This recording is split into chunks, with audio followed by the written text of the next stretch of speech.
Shocking to, nabigla ang lahat. Just now, breaking news, grabe to, Chavit, kumanta na, hala, lagot. Ayan, syempre itong balitang ating matutunghayan ngayon ay nagbula kay Balitang Pinoy TV. At ito po ang inyong lingkod na si BT na magbibigay ng reaksyon at komento dito sa video na ating matutunghayan ngayon. At wag na natin pagtagalin at sabay-sabay na nating panoorin ang laman ng video na hatid sa atin ni Balitang Pinoy TV at bibigyan natin ng reaksyon ng balitang ito.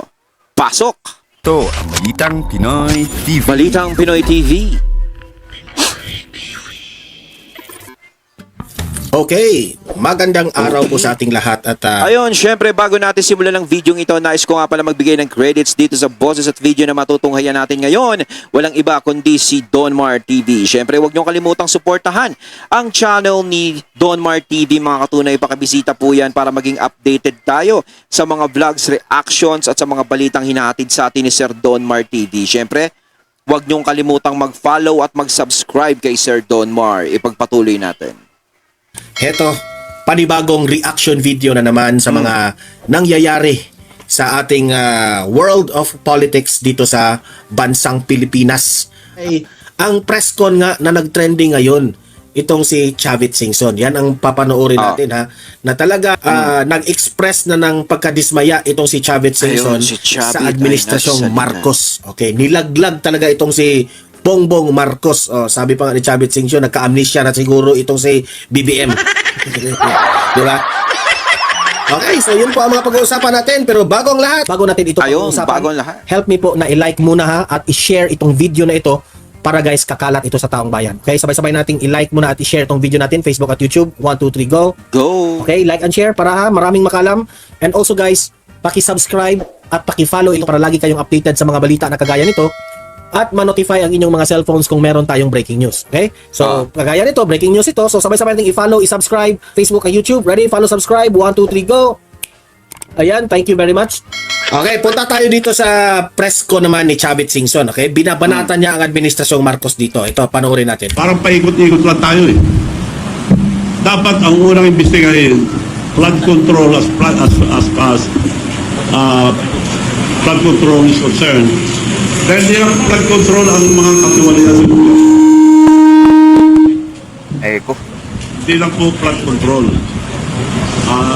Nagfi-feedback yung ano nyo, microphone nyo kasi sobrang lakas ng speaker ninyo. Huwag nyo iharap yung speaker sa microphone. Hindi madinig. Media na ito. Sino ang media dyan? Parang ayaw nila madinig. Alam nyo yan. Susunod, mas marami po ako lalabas. Flood control. Unahin natin sa Region 1, Ilocos. Dahil si Presidente nagsabi, hindi wala ang flood control. Ang flood control sa anong year ito? Panahon na ni President BBM, 10 billion flood control. Diskaya rin eh. Paano tayo maniniwala ngayon sa mga pinagsasabi din ng mga iniimbestiga? Mga kontraktor nila, maraming kumpanya. Sinabi ni Chavit dito, sa lugar raw nila ng mga Marcos, mga diskaya rin raw yung mga contractors. Patay tayo dyan.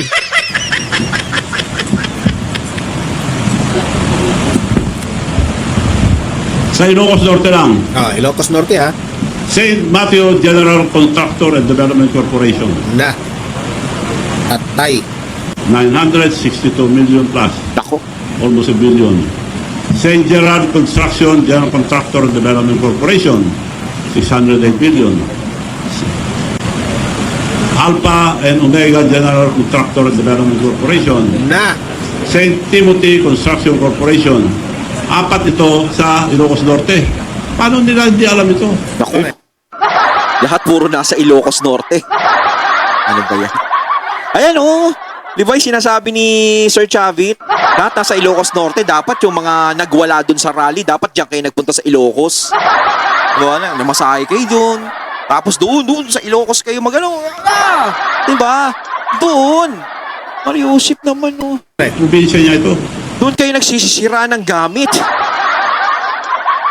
Paano tayo maniniwala ngayon sa kay Presidente? Oh.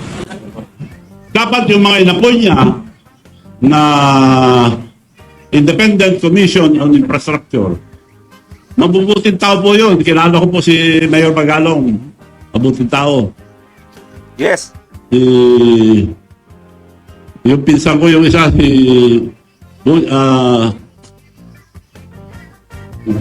Dave Season. Matino po yun. Kaya nakikiusap. At saka yung mga iba siguro matino rin lahat. Para lang i-guide sila. Unahin niyo po ang Ilocos Norte muna. Huwag na tayo lumayo. Dahil yung map as far as Di ba? Tama si Chavit Singson. Unahin nyo yung Mayor Magalong sa investigasyon ninyo dyan sa independent body ninyo dyan na itinayo ni Bongbong Marcos.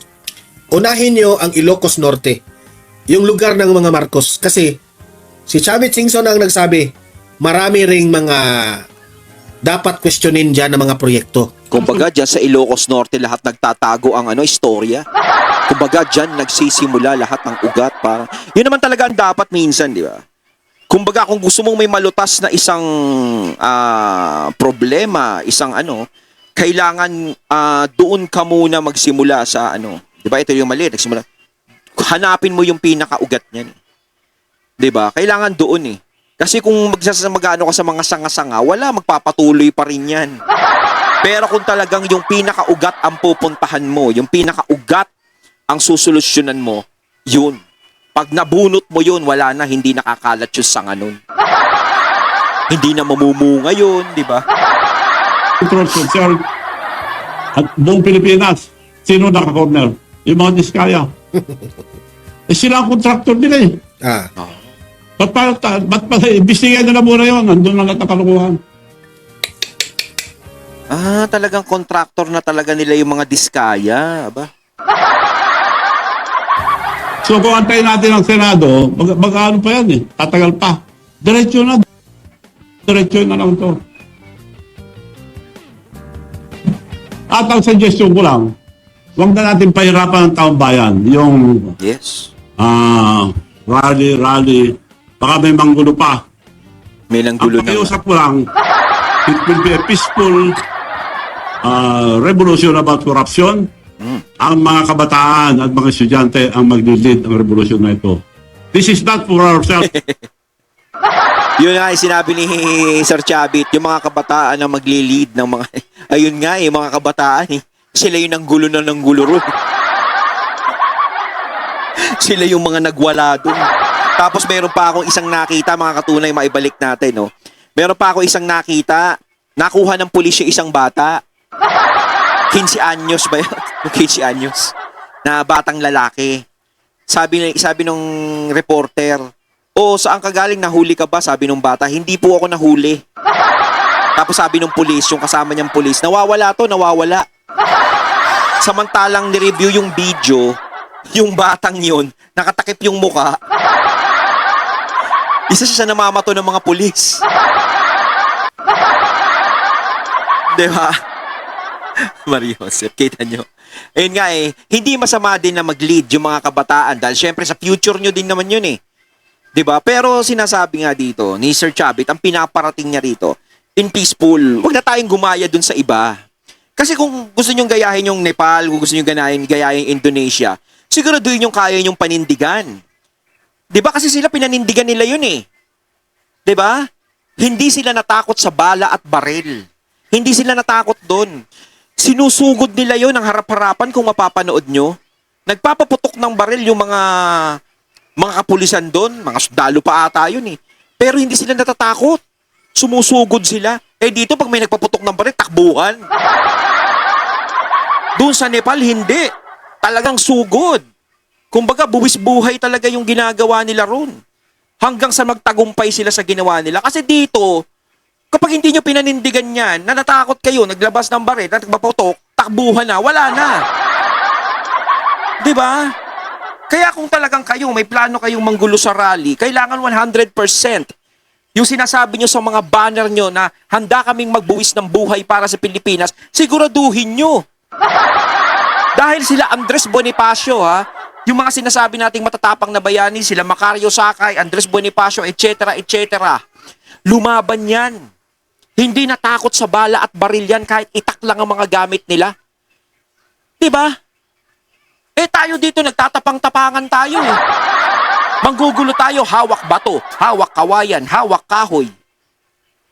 Pag nagpaputok ng baril, takbuhan. Diyos ko naman. Ano to, gang war?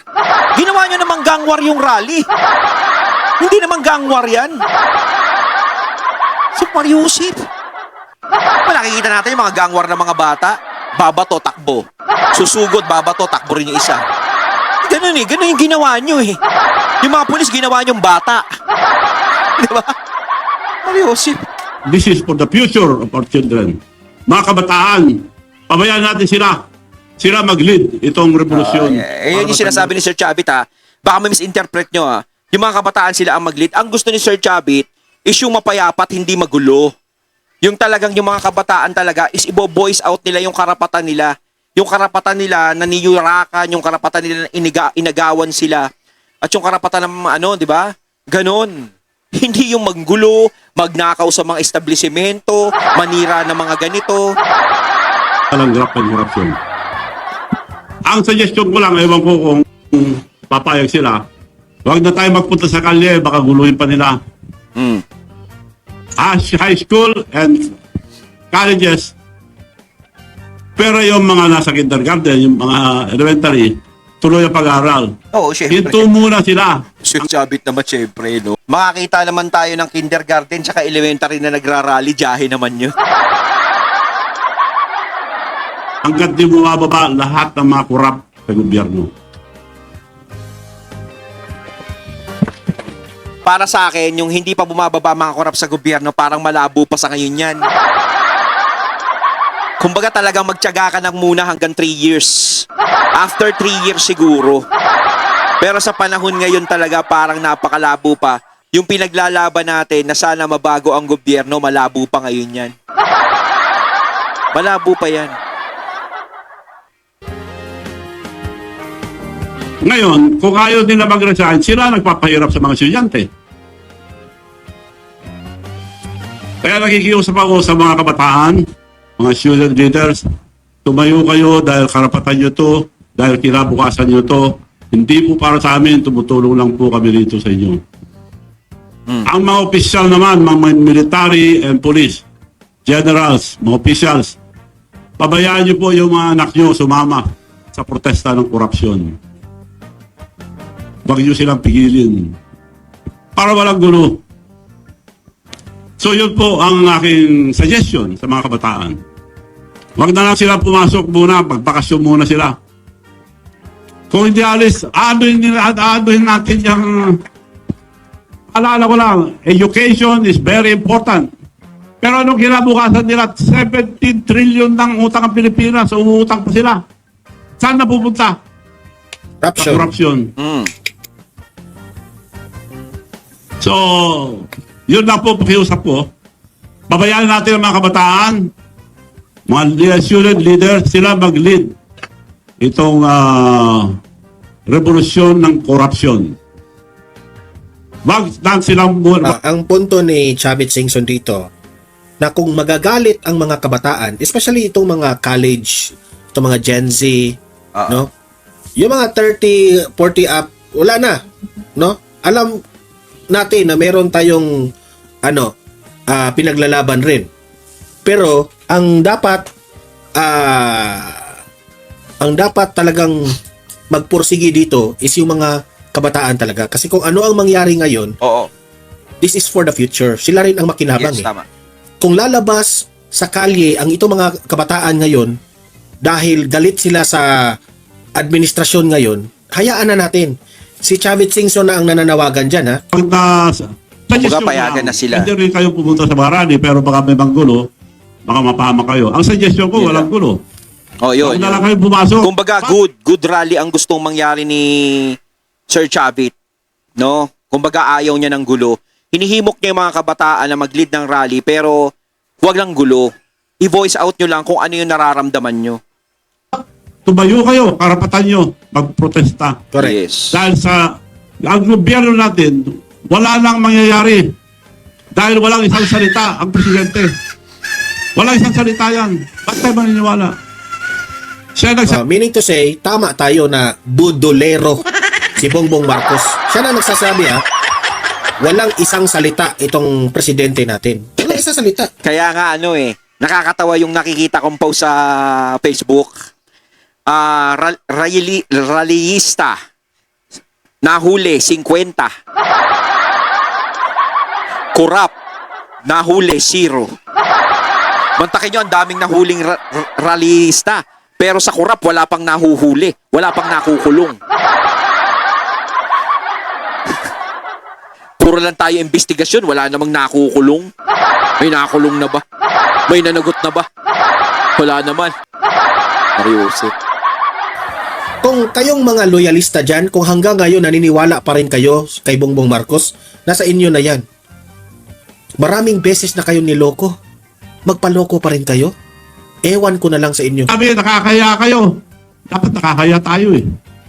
Kasama, yung sila Diskaya, sila ang contractor niya eh. Di ba?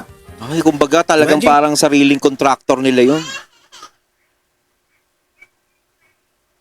Ay, kumbaga parang sariling contractor nila yun. Ayan si Sir Chavit ang nagsasabi niya hindi ako Hindi si Sir Donmar Siya ngayon si Bongbong Marcos ang nangunguna na nagtuturo na heto yung mga mahiya-hiya naman kayo, di ba? Oo. Kasi iwas siya. Umiwas si Bongbong Marcos sa issue nitong korupsyon na ito. Na ang taong bayan, hindi mo maluloko, Bongbong Marcos. Ikaw ang i-blame namin dito. Hinahayaan mo. Ngayon, itong revelasyon ni Chavit Singson, anong sinabi? Yung mga proyekto nyo dyan sa Ilocos Norte, lugar nyo sa Ilocos, Bongbong Marcos, sino ang mga contractors? Diskaya. So meaning to say, Mantakin. pwede kaming magtanong sa iyo, Bongbong Marcos, binibigyan ka rin ba ng mga Diskaya ng 25%? Naku. Si Diskaya lamang ang makasagot niyan. Mas maganda kung mag-voice out na rin dito yung mga tao. Katulad si Presidente, mag-voice out siya sa mga sinabi ni Sir Chavit, di ba? Mas maganda kung yung side niya is madinig. No? Madinig. Yun ang importante doon Mas gusto ng mga tao mangyari yung ganun. No? Siyempre talagang mabigat yung sinasabi ni Sir Chavit na yan. So ang pakiusap ko po ang mga student leaders, mga kabataan, to lead this peaceful revolution for corruption. Dahil ninyo ang wala na tayong pag-asa sa buhay. This is your future. This is your future. Yeah, Yung future mga kabataan, yan. Hindi po sa amin. Tumutulong lang po kami pagpaliwanag. Kaya nga sinasabi natin hindi naman masama yung rally na nangyari na yan.